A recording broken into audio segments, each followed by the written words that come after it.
El cierre de Wall Street.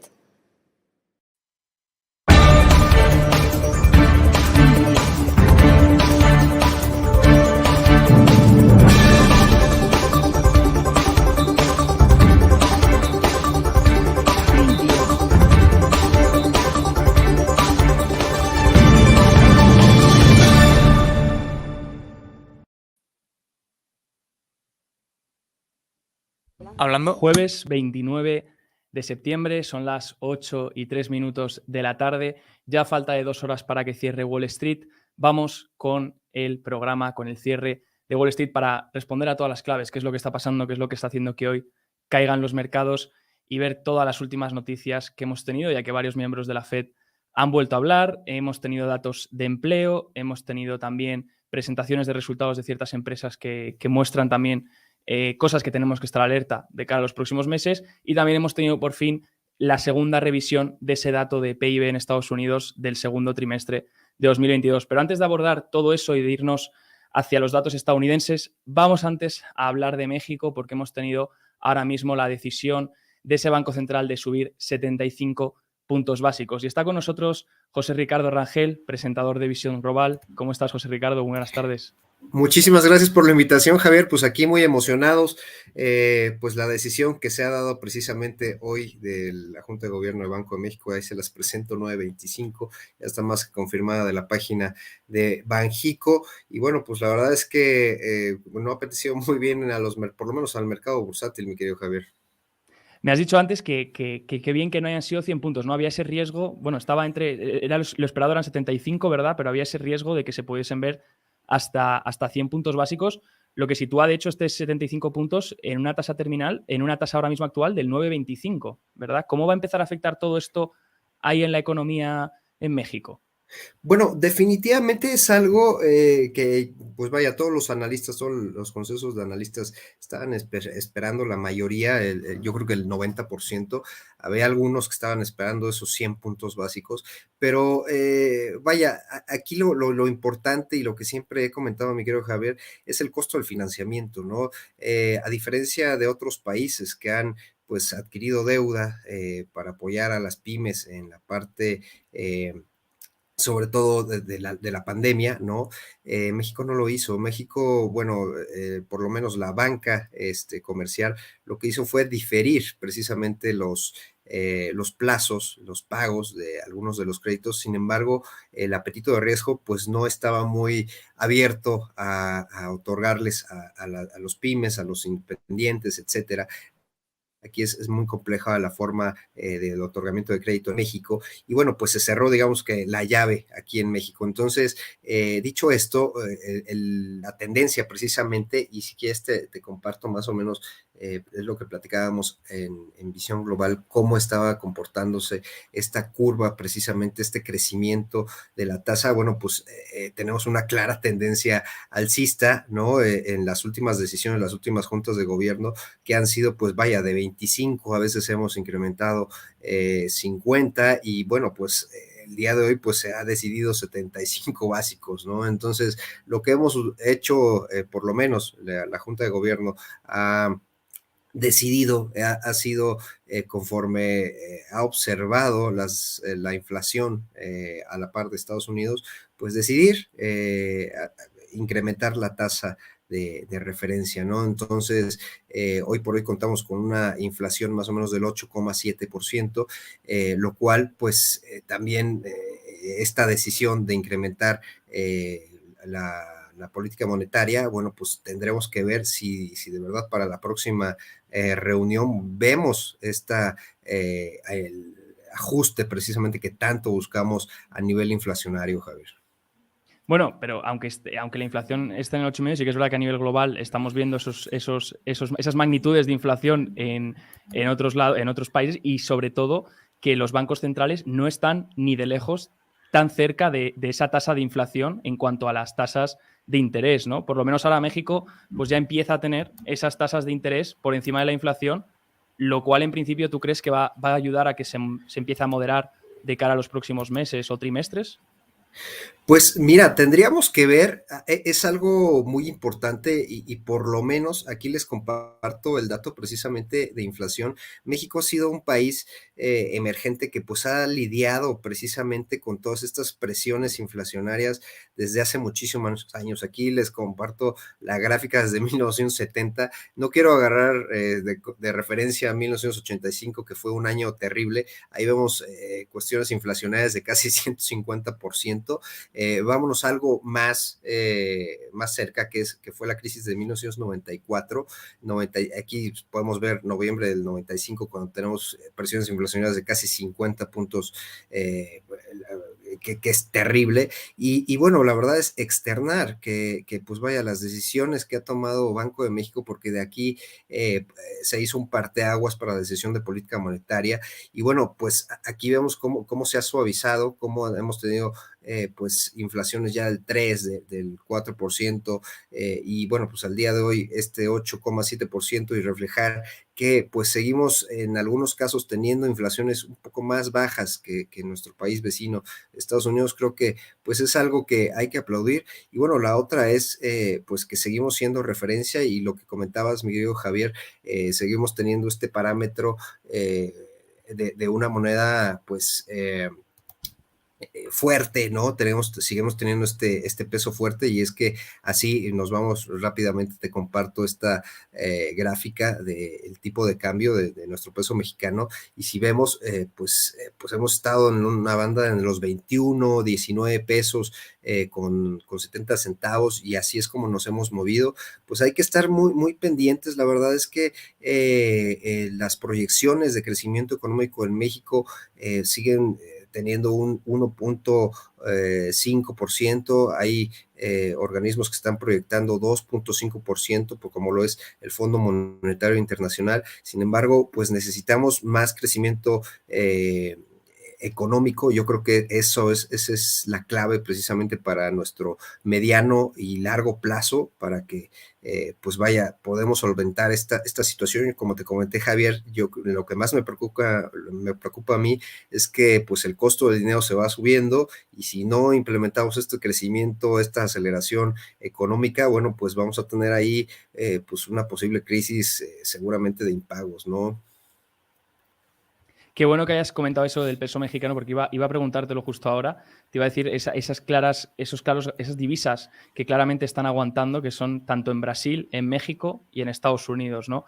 Respecto a toda esta guerra que estamos teniendo ahora global de divisas y esta subida coordinada de todos los bancos centrales, pues qué bueno que por lo menos en México, pues ese peso mexicano esté aguantando de cara a lo que es como divisa mundial, ¿no? Y te iba a preguntar por último, José Ricardo, antes de que terminemos, te iba a preguntar, claro, esto lo bueno que va a empezar, ya hemos hablado de que esas tasas pues van a empezar a frenar la inflación, mantienen el peso mexicano en unos niveles estables, incluso superiores, pero ¿cómo va a afectar a la economía? ¿Cómo lo estás viendo tú? Ya que tú ahí puedes verlo un poquito mejor, hablar con gente, empresarios, inversión extranjera, e incluso la vivienda, porque ya se habla de recesión, ya se habla de caída de la vivienda a nivel global.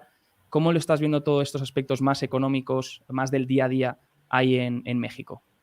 Mira, definitivamente yo creo que el tema de la vivienda va a ser estratégico. Como te comenté, si no tenemos esta capacidad de pago, que es la médula precisamente para activar el crédito, si no tenemos este flujo para adquirir créditos, bueno, pues, o para seguir pagando los créditos, bueno, pues ahí es donde podría comprometer precisamente la situación. El alza de tasas es otra situación que hemos visto aquí en México, en Ciudad de México, por ejemplo. Se ha dado después de la pandemia, vaya, un clean up, digámoslo así, en el sector inmobiliario. Muchísimas, pues ahora sí que departamentos vacíos, ¿no? Los inquilinos, bueno, pues ya no pudieron pagar las rentas, ¿no? Y eso es importante, a pesar de que sigamos teniendo esta fortaleza, digamos, en cierta parte económica. Bueno, pues la realidad se empezó a reflejar de forma clara. Y la otra cuestión, mi querido Javier, es la parte de exportaciones nos ha ayudado muchísimo. Seguimos dependiendo de nuestro país vecino, que es Estados Unidos.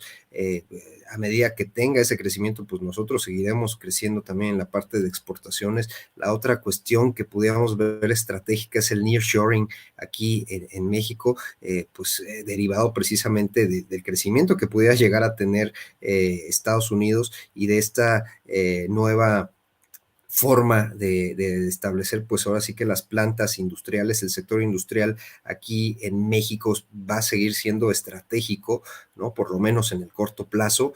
Y bueno, pues la verdad es que la parte de la inversión, y lo comentaba en Visión Global, mi querido Javier, va a ser estratégica y no tanto por los fundamentales que podamos manejar aquí en México.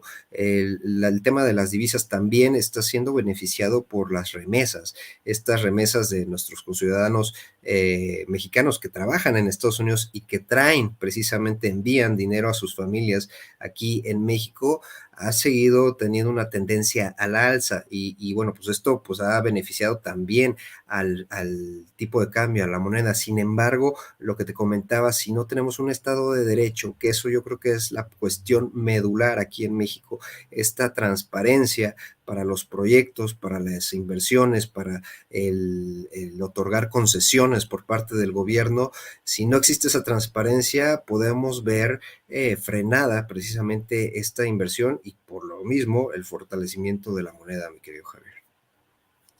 Pues José Ricardo, nos quedamos con este análisis y con esta noticia de 75 puntos básicos y te doy las gracias por haber estado también aquí con nosotros, además de en Visión Global, haber venido al programa del Cierre Wall Street a comentar este dato en directo para todos los espectadores. Te lo agradezco mucho y que tengas una muy buena tarde. Gracias, Javier. Un fuerte abrazo a ti y a todos por allá. Un fuerte abrazo. José Ricardo Rangel, presentador de Visión Global. Y nos vamos ya para Estados Unidos, para las bolsas de Wall Street. Vamos a ver los índices actualmente, ya que tenemos un día complicado. Parece ser que iba mejorando a mitad de sesión, pero parece ser que no va a mejorar, sino que sigue cayendo más. Y ahora tenemos una caída del menos 3,62% en el Nasdaq Composite, menos 2,22% en el Dow Jones y menos 2,77% en el S&P 500, lo que borra absolutamente todas las ganancias y aún peor todavía que habíamos tenido durante la sesión de ayer. La sesión de ayer se presentaba con un poco más de optimismo y de hecho lo comentamos aquí en el programa del Cierre Wall Street. De hecho, yo personalmente pensé que podríamos ver, aparte de la situación en la que estamos en un mercado bajista cíclico, que en esa fase 2 de ese mercado bajista cíclico podemos tener muchos rallies de coberturas, muchos momentos donde esos cortos son apretados y tienen que cubrir esa posición.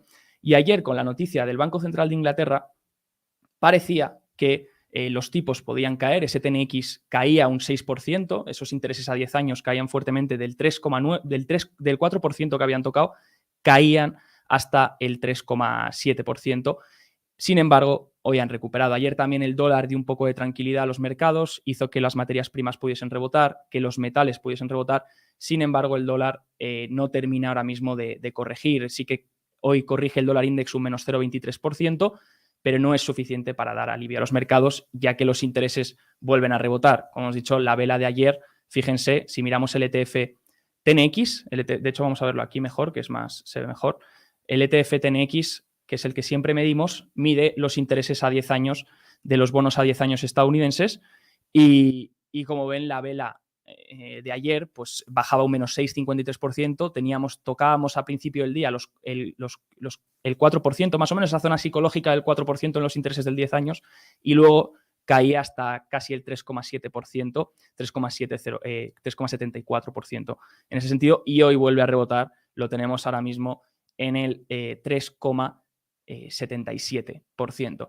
Por tanto, es difícil, ¿no? Hasta que estos intereses no empiecen a caer, obviamente no va a haber alivio, sobre todo para lo que son sectores de mayor duración, que son más sensibles a estos tipos de interés y sigue poniendo esos intereses al alza, esos intereses que se mantienen arriba, siguen poniendo presión a los activos, sobre todo a los activos de riesgo y a los activos con mayor duración. De acuerdo, el concepto de duración es súper importante este año, es esa media de flujos de caja que va a tener la empresa o el activo en este sentido, por eso se asocia al mercado de bonos, ¿no? Y por eso bonos con vencimientos a más largo plazo tienen una mayor duración, porque recibimos esa media de flujos de caja más adelante en el tiempo. Eso les hace más sensibles a los tipos de interés y, por tanto, cada subida en estos tipos de interés pues afecta en todos estos activos que siguen yendo a la baja. Por otro lado, el dólar index. Sí que es verdad que veníamos de zonas de zonas donde estaba sobreextendido el precio, a lo mejor, de este dólar index. Todos los indicadores técnicos así lo confirman. Fíjense las medias, cómo se aleja de las medias. También si miramos, eso lo verán luego con Gabriel, que tiene muchísima más experiencia en técnico que yo, y le pueden preguntar, porque creo que Gabriel también decía eso, ¿no? Que si estaban ya el índice dólar, pues parecía que llegaba a esa zona también tope de las bandas de Bollinger, que se alejaba mucho de esas medias, etc. Y sí, aunque corrija ligeramente, no sigue siendo suficiente para que el mercado pueda rebotar. Y de hecho, si el dólar vuelve a repuntar otra vez a máximos, fíjense que sí, esta vela la hemos tenido ahora, pero la hemos tenido ayer, pero ahora está en menos 0,20 y algo por ciento durante el día de hoy, que no sale reflejado. Vamos a verlo aquí porque no está actualizado ese. Si lo vemos aquí que está actualizado, fíjense, aquí lo tenemos una vela de menos 0,24 y sí, hemos tenido un cierto retroceso porque los activos se mueven así, se mueven por impulsos y retrocesos, no va todo en línea recta y hasta el infinito o hasta el infierno, aunque el mercado parezca que sí va así últimamente, pero ahora hemos tenido un pequeño retroceso en el dólar que no está sirviendo para apoyar ese movimiento en los índices. Entonces, bueno, pues nos vamos con el SP.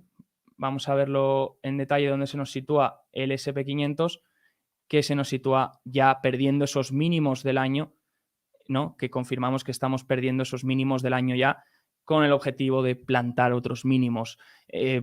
Seguirá cayendo. ¿En qué zona podremos buscar esos mínimos? Eso ya sería especular y sería tirar cartas al aire, tirar monedas al aire. Así que ahora lo ideal es esperar a que tanto intereses y dólar confirmen una bajada más fuerte, y hasta que eso no ocurra no van a dar alivio a los activos y menos aún a los activos de mayor riesgo, ¿no? Por tanto, vamos a seguir teniendo un tono de risk-off. Y de hecho, si miramos los activos de riesgo, porque me sirve perfectamente esto para introducir los activos de riesgo, fíjense que aquí tengo una lista con activos de riesgo que podemos medir.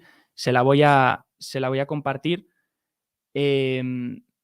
y pueden usarla, porque al final los activos de riesgo nos muestran ese apetito de risk on, risk off. Y entonces, si vemos que los activos de riesgo lo están haciendo mal, es que no hay claramente ningún apetito de riesgo por parte de los institucionales y de los peces gordos, lo que simboliza que podríamos esperar mayores caídas en los índices. Si miramos los activos de riesgo como indicadores adelantados, pues podríamos mirar, por ejemplo, las criptomonedas, pueden ser un indicador adelantado de un poco los índices en cuanto a activo de riesgo. Podríamos mirar el FFTY, que es un ETF que compone acciones de crecimiento del Investors Business Daily, y son acciones de muy crecimiento que lo han hecho muy bien en la última década, de tipos bajos y de desinflación y de precios bajos. Ahora bien, cuando tienes tipos altos y precios altos, pues no lo hacen tan bien. Al revés, lo hacen muy mal porque todas las valoraciones se contraen fuertemente, ¿no? Y podemos ver cómo ese FFTY, pues fíjense el año que lleva y haciendo nuevos mínimos, lo que sugiere que tenemos que ver mínimos también en los índices que ya estamos viendo. Otro ratio que podemos seguir, este es un ratio, no es un índice de un ETF, no es un ETF como tal, no es el precio de un ETF, es un ratio que unifica dos ETFs. Un ratio lo que hacemos es que dividimos un ETF por otro, en este sentido. Entonces cogemos el high beta, que son las acciones de alta volatilidad. Esas acciones de alta volatilidad, de alta beta, lo hacen bien cuando el mercado tiene apetito de riesgo. Pero si no tiene apetito de riesgo, la gente vende estas acciones de alta volatilidad, de alta beta.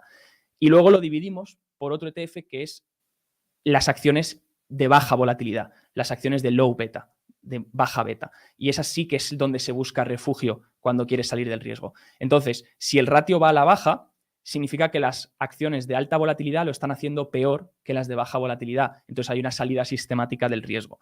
Y como podemos ver, el ratio es lo que ha ido haciendo durante todo el año. De hecho, claramente, cuando tenemos aquí una tendencia a la baja, que empezará a dar, podremos seguirla. De hecho, pueden seguir este ratio si quieren, y lo iremos siguiendo en el programa, para ver cuándo este ratio empieza otra vez a irse por zonas donde rompa esa bajada, ¿no? Donde rompa esa tendencia que va a la baja del ratio.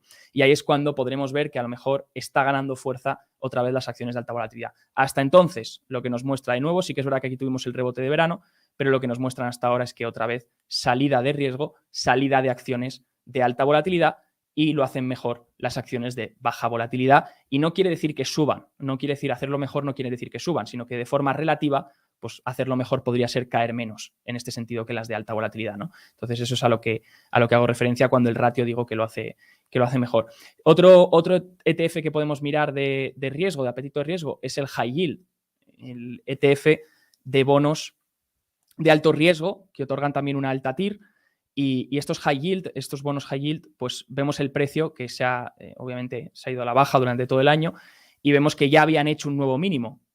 El índice, recordemos que hoy hace el nuevo mínimo, pero ayer no había hecho el nuevo mínimo. Entonces, ayer aguantaba esos niveles mínimos. Entonces, fíjense lo útil que pueden ser estos activos de riesgo para seguirlos, para saber cómo se va a comportar los índices tarde o temprano, ¿no? Porque estos activos de riesgo más o menos nos sirven un poco como indicador adelantado en su conjunto, obviamente, no como una fórmula mágica, sino en su conjunto, para un poco medir e interpretar dónde podrían ir los índices por esa salida de riesgo sistemática que está habiendo, ¿no?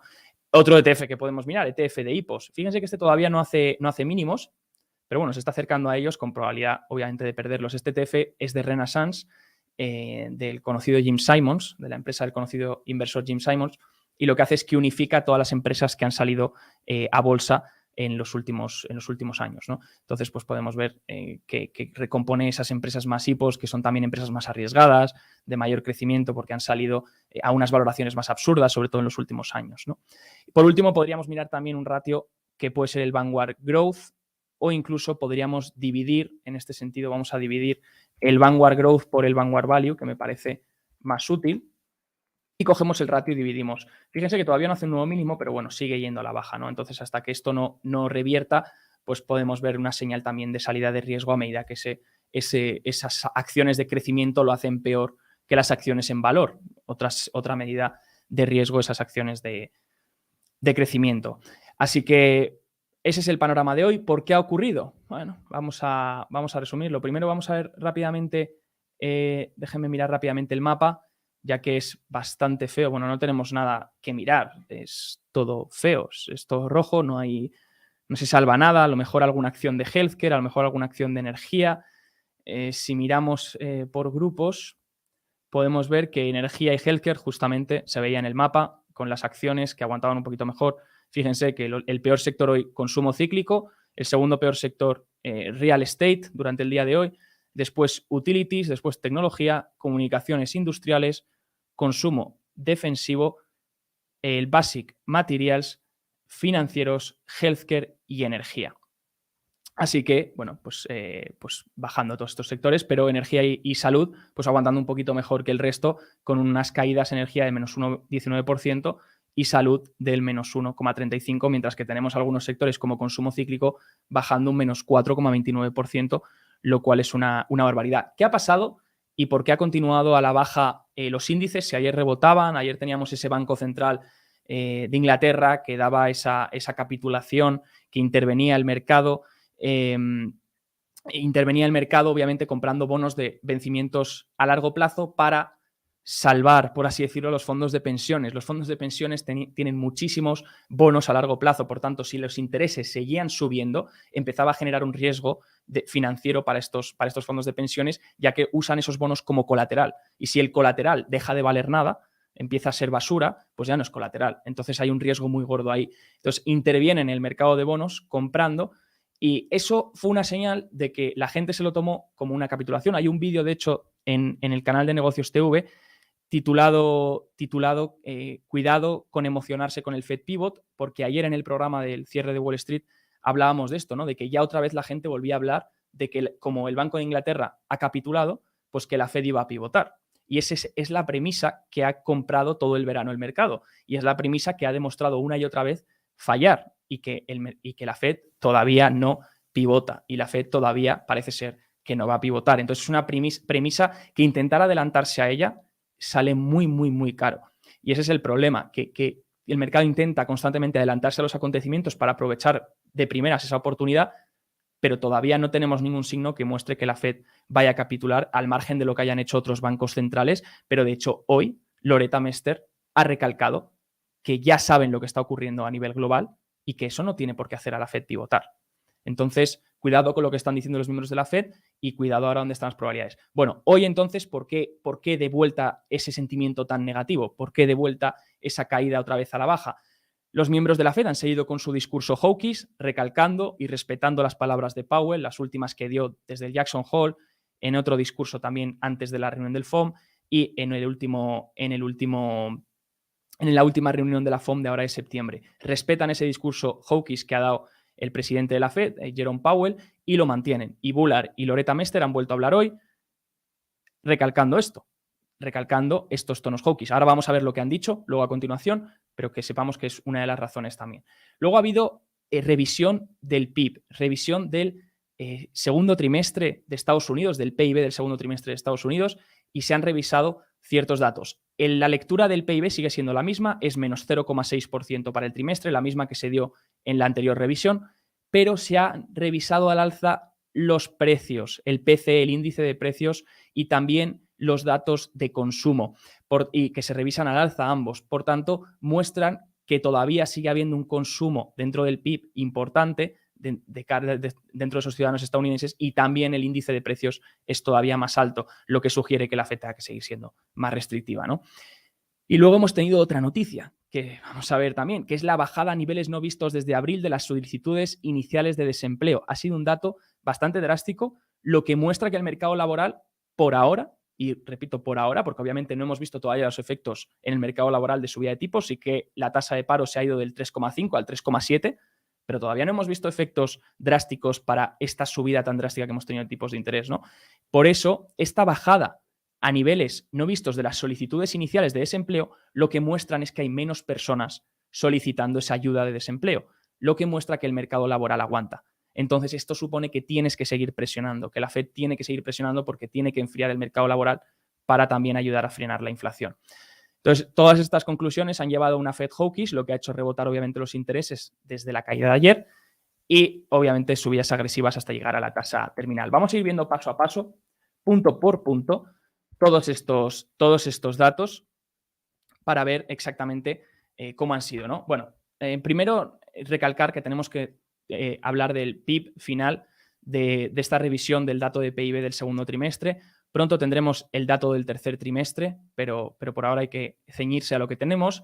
Y este dato del PIB, esta segunda revisión, pues sale en el menos 0,6%. Recordemos que el primer trimestre fue del menos 1,6% la revisión final. Por lo tanto, ahora sí que son 2 trimestres consecutivos ya revisados de PIB negativo, de 2 trimestres negativos. Entonces, bueno, aquí ya quien quiera decir que no es recesión técnica, que lo diga. Pero en principio, a mí me enseñaron en la escuela que dos trimestres consecutivos de PIB negativo se puede denominar recesión técnica. Sin embargo, siguen sin aceptarlo, siguen sin decir que es una recesión técnica, a pesar de que ya se hayan revisado todos los datos en sus revisiones finales. Y por tanto, nos quedamos primer trimestre menos 1,6%, segundo trimestre, segunda revisión en menos 0,6%.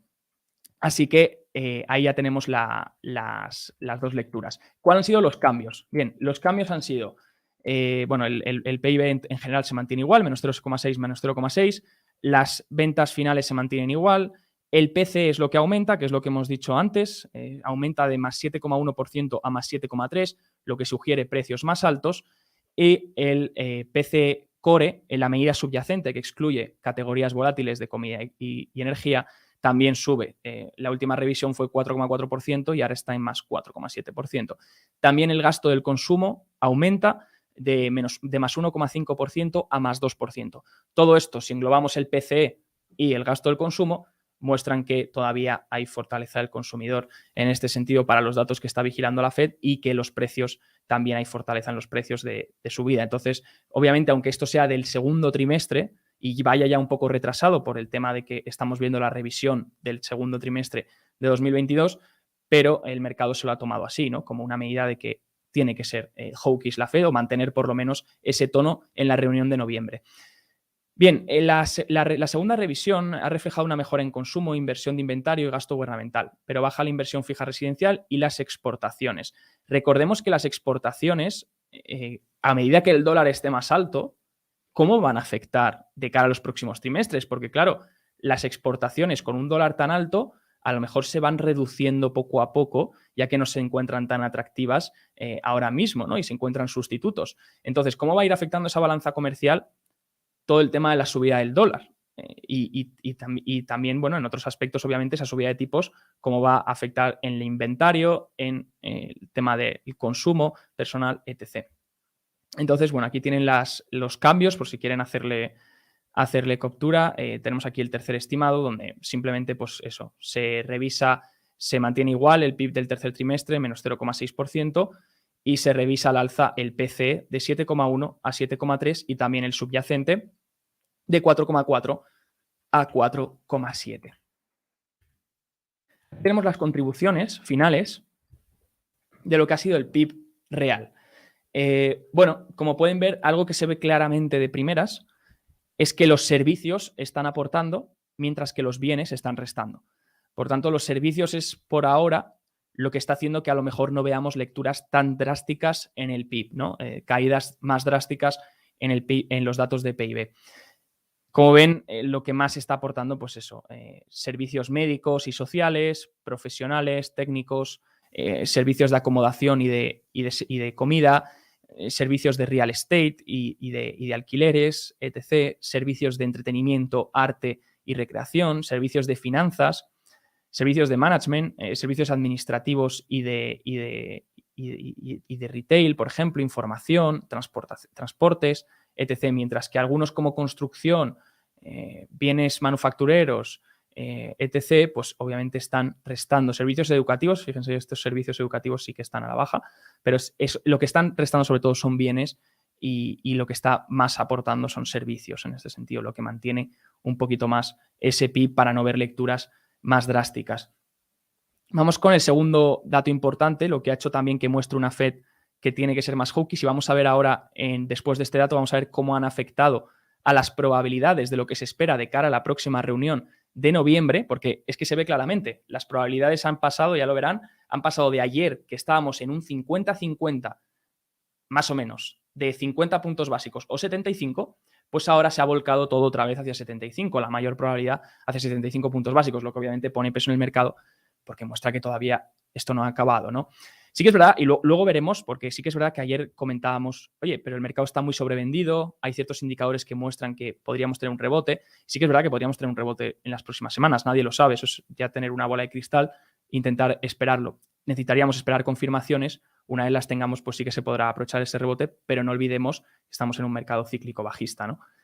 Luego, el número de estadounidenses que solicitaron beneficios por desempleo por primera vez cae a 193.000. Estas son las initial claims, las peticiones iniciales de desempleo que he comentado. Fíjense en la gráfica. La gráfica es la línea, vamos a decir, la que se ve en color oscuro, rojo oscuro, por así decirlo. Y fíjense que sí que es verdad que durante estos meses, desde abril hasta julio, teníamos esta subida desde abril hasta julio en las initial claims. Poco a poco, pues la gente iba solicitando más ayudas de desempleo a medida que obviamente pues el panorama económico se iba torciendo y la Fed iba subiendo tipos y obviamente todo esto se iba mostrando en el mercado. Ahora bien, desde verano, desde más o menos julio, lo que estamos viendo es una tendencia a la baja de las initial claims. Fíjense que desde julio vemos ahí un rebote a la baja. Y semanalmente, tras semana, ya que este es un dato que se nos da semanalmente sobre la semana anterior, han ido bajando esas peticiones iniciales de desempleo. Y también han ido bajando más tarde, desde agosto más o menos, han ido bajando las peticiones continuadas de desempleo. Entonces, lo que nos muestra es que, aunque la Fed esté siendo restrictiva y aunque estemos viendo ya que indicadores adelantados, como puede ser, por ejemplo, el mercado o los activos de los mercados financieros están descontando un panorama muy malo de cara a futuro, pues aún así el mercado laboral parece ser que sigue más o menos estable en Estados Unidos, lo que genera presión inflacionaria, lo que genera presión para la Fed, porque la Fed necesita que esa presión del mercado laboral reduzca un poco, afloje un poco, se enfríe para evitar posibles riesgos o posible segundo shock de inflación, ¿no? Entonces, bueno, ha sido una caída de 16.000 peticiones de esta tasa, de esta petición inicial de desempleo. Por tanto, se solicitan 16.000 menos esta semana. Es el número más bajo desde abril. Fíjense que ya decíamos que desde julio bajando, pero es que es el número más bajo desde abril. También las peticiones continuas de subsidio por desempleo caen a un mínimo de 3 meses. Y es interesante recordar que durante la última década, antes del COVID, antes de que entrásemos en los años 2020, pues las peticiones iniciales raramente caían por debajo de las 200.000 semanales. Y ahora estamos en 193. Estamos por debajo de ese nivel. Por tanto, ya no es que estén cayendo, es que raramente caen por debajo de ese nivel, y menos en una economía que va bien. Pues imagínense ahora en una economía que tenemos 2 PIBs negativos y una Fed subiendo tipos hasta una tasa terminal muy alta y aún así que estas peticiones iniciales están bajando, lo cual pues hace que todavía la presión sea mayor, ¿no? Y el mercado descuente eso, mayor presión inflacionaria. Bueno, de cara a la inflación tenemos el dato el 12 de octubre. El dato de octubre tenemos el dato del CPI. Y ahí es cuando todos los ojos van a estar puestos. Todo el mercado va a estar puesto ante este dato, ya que, bueno, va a pautar un poco. Ya veíamos este mes teníamos una aceleración intermensual del 0,1 y no gustó nada. No gustó absolutamente nada porque se esperaba que el cambio mensual fuese negativo y desacelerase en términos intermensuales. No fue así y en septiembre fue del 0,1% de mes a mes. Ahora se espera, según el modelo de la Fed que tiene del nowcasting, se espera que el CPI acelere mensualmente un 0,32. Entonces sí que es verdad que las expectativas están puestas altas, en mi opinión, lo que sugiere que si algo es por debajo de eso, pues el mercado se lo podría tomar bien. Pero como sea de 0,32 o más, pues mostrará que todavía la inflación sigue siendo un gran problema, porque ya veíamos en un gráfico hace unos programas que en función de la tasa a la que acelere todos los meses, o desacelere, depende si sale positivo o negativo, pero si teníamos una tasa de aceleración media de 0,32, que es lo que está esperando ahora el modelo nowcasting para septiembre, la inflación iba a tardar muchos meses en llegar al objetivo del 2%, muchos meses. Para que llegase para mitad de año de 2023 o finales de año de 2023, necesitaríamos que en términos mensuales como máximo acelerase un 0,1% intermensual como máximo durante todos los siguientes meses, entre el 0 y el 0,1. Si salen 0,3, pues ya estamos muy lejos de esos rangos. Entonces, lo que aleja todavía más ese objetivo, lo aleja un tiempo más en adelante, ¿no?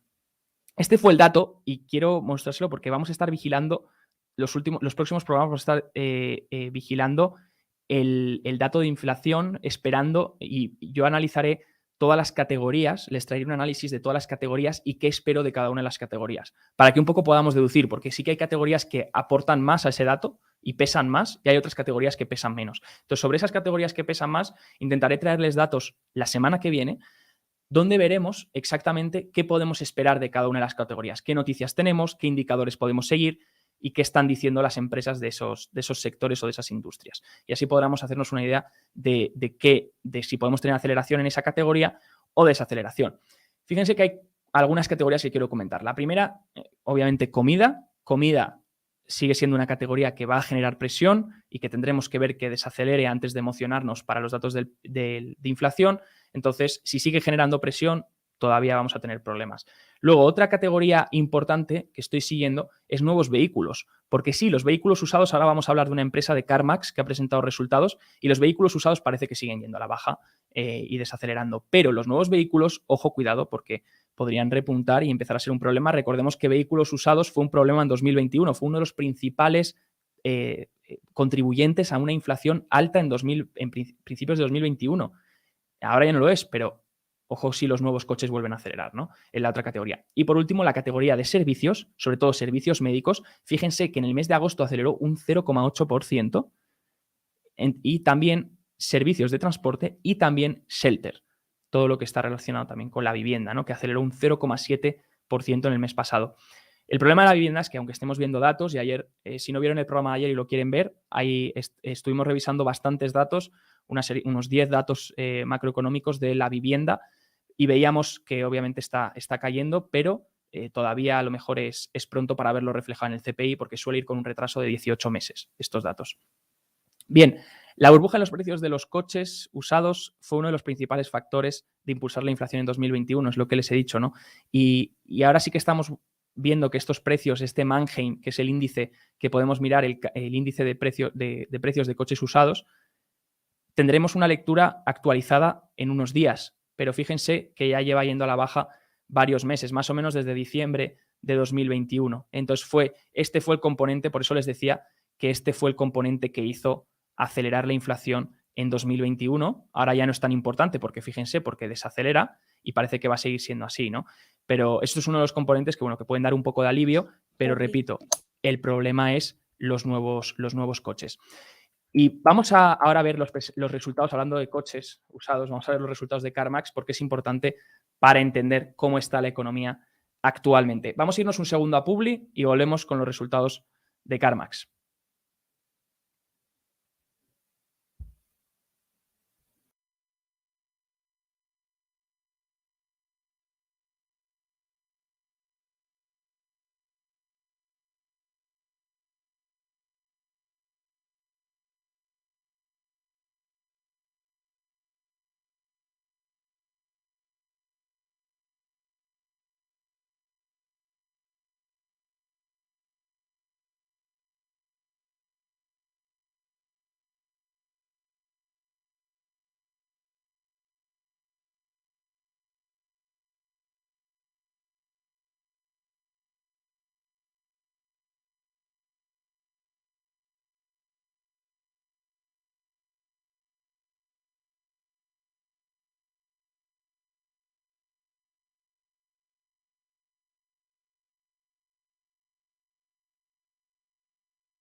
Dos, uno, hablando. Bien, pues tenemos los resultados de el T2 de CarMax y como ven han sido catastróficos. Cae cerca de un 20%, ahora mismo no sé en cuánto estará, luego lo podemos mirar, pero han sido catastróficos, fallando estimados y aumentando las preocupaciones. EPS y ventas por debajo de lo esperado. Entonces, es una tendencia que estamos viendo en los productores, que podemos ver luego reflejado también en Ford y en General Motors y podría afectar también en los próximos resultados. Todo el tema de venta de vehículos, parece ser que vehículos nuevos repunta, pero todo lo que es vehículos usados podría ser que esté empezando a la baja. Por último, para terminar con el dato de inflación, destacar esa inflación que hemos tenido en Alemania. De nuevo pone peso, obviamente, en la parte europea y en la región europea, lo que hace que, obviamente, ahí los bancos centrales vayan a tener que seguir siendo hawkish. Obviamente, eso es algo que es indiscutible. Y aquí en Estados Unidos, pues sigue siendo esa la tendencia también, ¿no? De hecho, quería mostrarles lo que ha dicho Loretta Mester, ¿no? No estamos en un punto donde debamos parar de subir las tasas, es lo que ha dicho. Y de hecho, dice que todavía no estamos en zona restrictiva, contraargumento con lo que dijo Bullard, porque Bullard ayer nos dijo que ya empezábamos a estar en la zona restrictiva y que había que empezar a aguantar ahí. Ojo, porque los tipos reales están en el 1,6%. Y vienen de territorio negativo. Sí que es verdad que en verano estaban en el 0,8%, a lo mejor eso no lo podemos considerar tasa restrictiva, pero en el 1,6%, porque R estrella, que es el estimado de la tasa real a la que tendría que funcionar la economía en perfecto estado, sin estar estimulada ni restringida, se sitúa en torno, según estudios de 2019, 2020, se sitúa en torno al 1%. Entonces, si estamos por encima de ese 1,6%, pues parece ser que podemos empezar a notar efectos que van a ir derivando en lo que es la economía y en lo que es empresas, como estamos viendo, como hemos visto con FedEx, porque fíjense, FedEx, niveles de caída, drawdowns históricos que no veíamos desde recesiones. Eso ya se vio en las semanas anteriores, donde teníamos esos resultados de FedEx que le hacían caer por una reducción global de todas las mercancías que estaban transportando. Y vemos que son drawdowns que se veían en recesiones del 91, del 2008 o del 2020. Por tanto, esto lo estamos empezando a ver en empresas y, de hecho, todavía falta aplicar el efecto dólar, ¿no? El efecto dólar en los beneficios, ese efecto dólar fuerte. Otra cosa que ha dicho es que todavía en USA no estamos viendo el tipo de disfunción del mercado que se ve en otros lugares. Bueno, hay muchas compañías zombies también. Entonces, esas compañías zombies que tienen muchos costes financieros, cuando esos credit spreads de las deudas empiecen a dispararse, ojo, cuidado, porque podríamos incluso ver posibles riesgos financieros como se han visto a lo mejor en Inglaterra, ¿no? Dice que ve una inflación bajando en sus proyecciones futuras, pero aún necesitamos tasas más altas para llegar a eso. Por tanto, discurso, tasas altas. La economía estadounidense por ahora ha aguantado las subidas de tipos, dice. El BOE tiene una situación muy difícil por delante. Nos deja caer que Europa, pues obviamente, tiene una situación difícil y que la recesión no hará parar a la Fed de subir tipos. Este ha sido el titular, sobre todo más importante, ahora por la tarde, que Loretta Mester en ese evento que está llevando a cabo la Reserva Federal de Cleveland, que hoy han tenido un evento donde hablaban de la inflación y de las dinámicas de la inflación que están funcionando ahora en 2022, que están presionando esa inflación en 2022, ha dicho que la recesión no hará parar a la Fed de subir tipos. Y esto es preocupante, porque si el mercado resulta que está comprando un pivot de la Fed por los datos económicos, si te está diciendo un miembro de la Fed que la recesión no les hará parar, obviamente ya podemos decir que estamos en recesión por esos 2 trimestres que hemos dicho consecutivos de PIB negativo que ya están confirmados, ya tenemos las 2 revisiones. Pero aún así nos dicen, la recesión no hará parar a la Fed de subir tipos, ¿no? Por tanto, pues ese es el panorama ahora mismo. Objetivo, seguir subiendo tipos para restaurar la estabilidad de precios, dice Bullard, presidente de la Fed, que hoy ha vuelto a hablar, de la Fed de San Luis, ha vuelto a hablar hoy y lo mismo discurso. Objetivo, seguir subiendo tipos para restaurar la estabilidad de precios.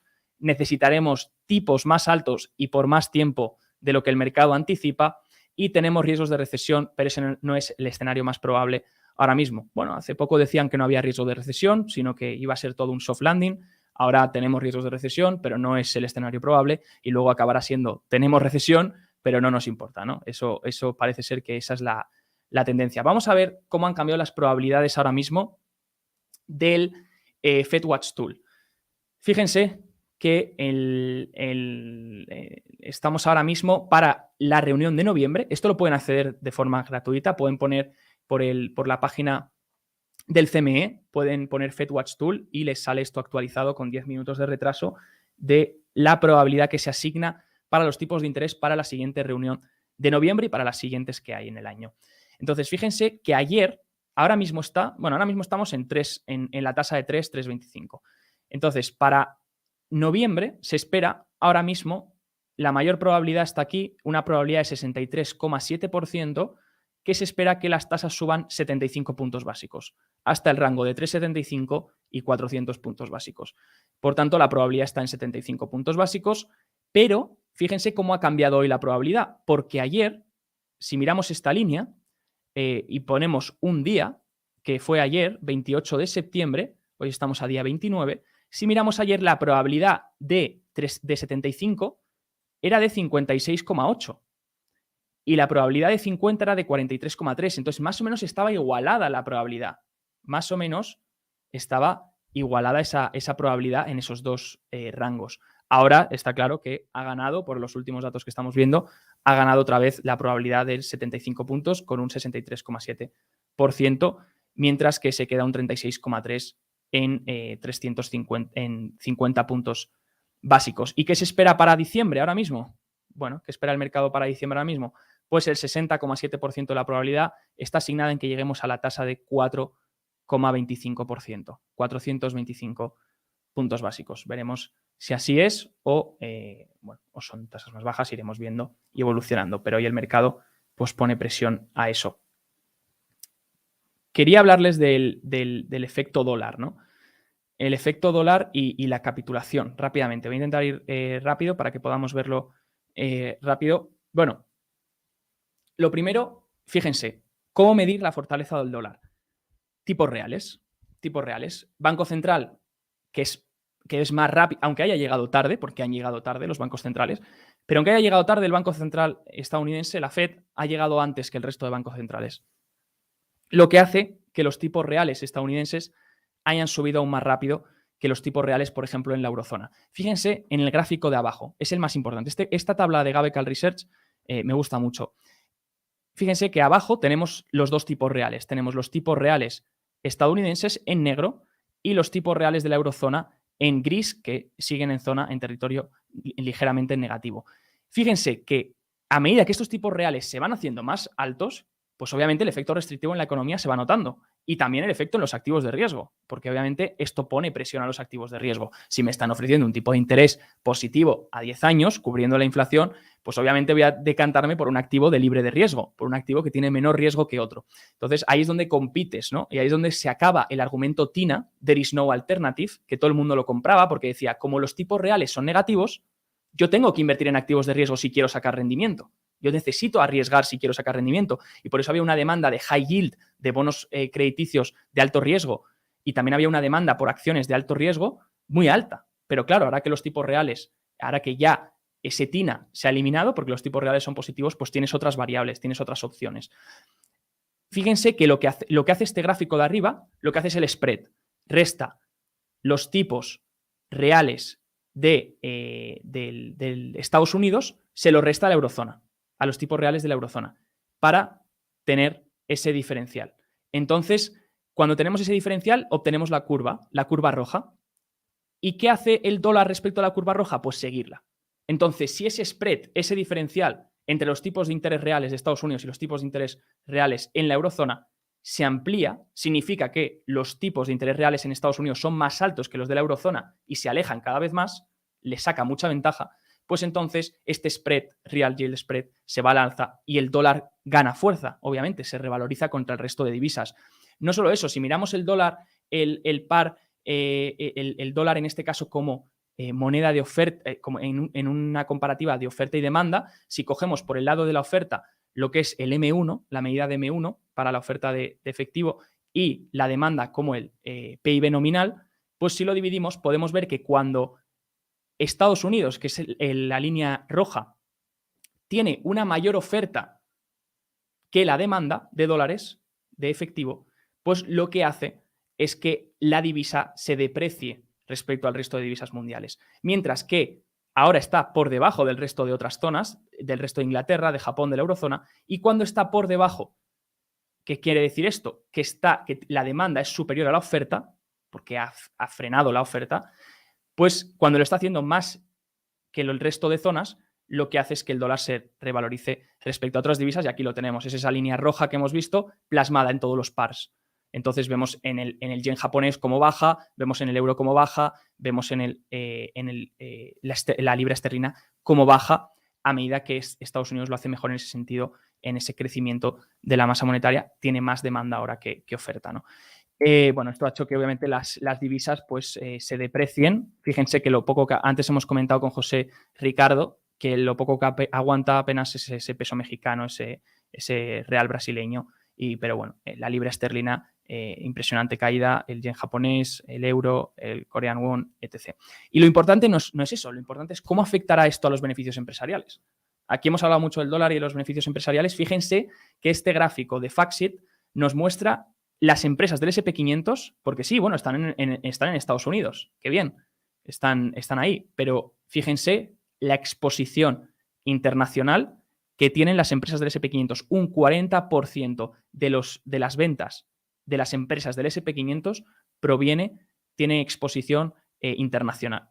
Por tanto, le afecta esta divisa fuerte del dólar, lo que hace que cuando traiga esta divisa de nuevo, la repatrie, lo traiga a dólares, pues tiene un efecto negativo en sus facturaciones. Entonces, eso es un efecto negativo que tienes que compensar. Y de hecho, esta tabla, Morgan Stanley decía hace unas cuantas semanas que cada 1% de incremento en el índice dólar representa una reducción del 0,5% en los EPS del SP500. Así que mientras esa tendencia del dólar index, que hoy parece que corrige porque todo va por impulsos y retrocesos, pero mientras esa tendencia del dólar index siga al alza, pues vamos a ir viendo posibles reducciones en los EPS del SP500, lo que pone otra vez peso a las valoraciones, porque dices, sí, muy bien, el forward pair, una media de valoración, está en 16 veces. De hecho, ahora vamos a ver las valoraciones rápidamente para compararlas entre mid caps, small caps y las mega caps. Pero sí, claro, si tienes una medida atractiva de valoración, pero resulta que estás considerando unos beneficios que no van a ser los reales a 12 meses, pues si esos beneficios reducen, tu valoración otra vez vuelve a subir y resulta que no era tan atractiva. Entonces tienes ese ajuste de beneficios que puede faltar de cara a los próximos resultados trimestrales, ¿no? Entonces, fíjense esta gráfica de Goldman, lo que muestra es en el lado izquierdo el porcentaje de empresas del SP500 batiendo el consenso de los estimados en facturación en ventas y a la derecha el cambio anual de ese dólar estadounidense. Y como vemos, a medida que el dólar estadounidense aumenta, se mueve hacia la derecha, se revaloriza con respecto a otras divisas, pues lo que ocurre es que el porcentaje de empresas del SP500 que bate los estimados en ventas se reduce.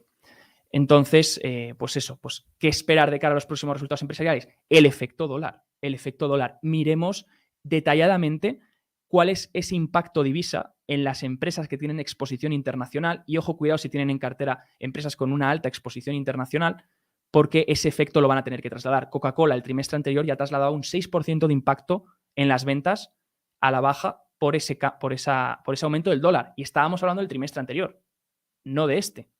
Ahora se va a empezar a notar más porque tenemos un dólar index más alto todavía y unas divisas que se han depreciado con respecto al dólar, sobre todo divisas principales como pueden ser el yen, el euro o la libra esterlina.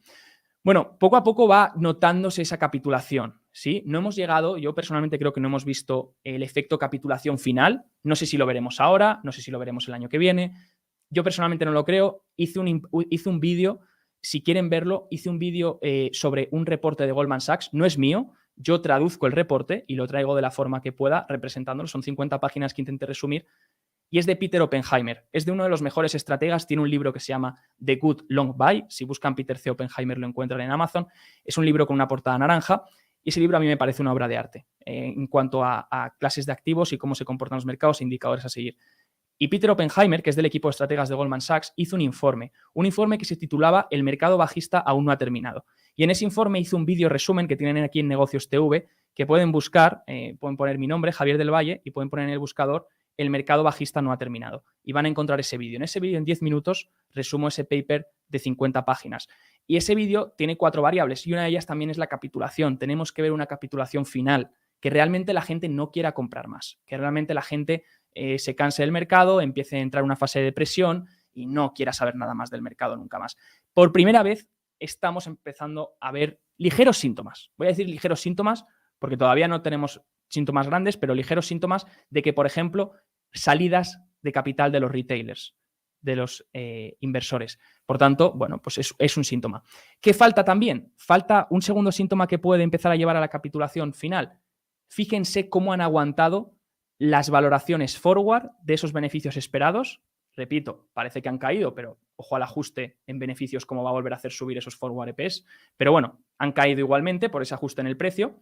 Y fíjense que tenemos en naranja, en amarillo, disculpen, las acciones en negro las acciones del SP500, en rojo las 10 acciones con mayor capitalización bursátil del SP500, las 10 más grandes, las megacaps, y esas son las que tienen muchos fondos de pensiones, tienen todos los ETFs porque engloban la mayor participación dentro del fondo, ¿no?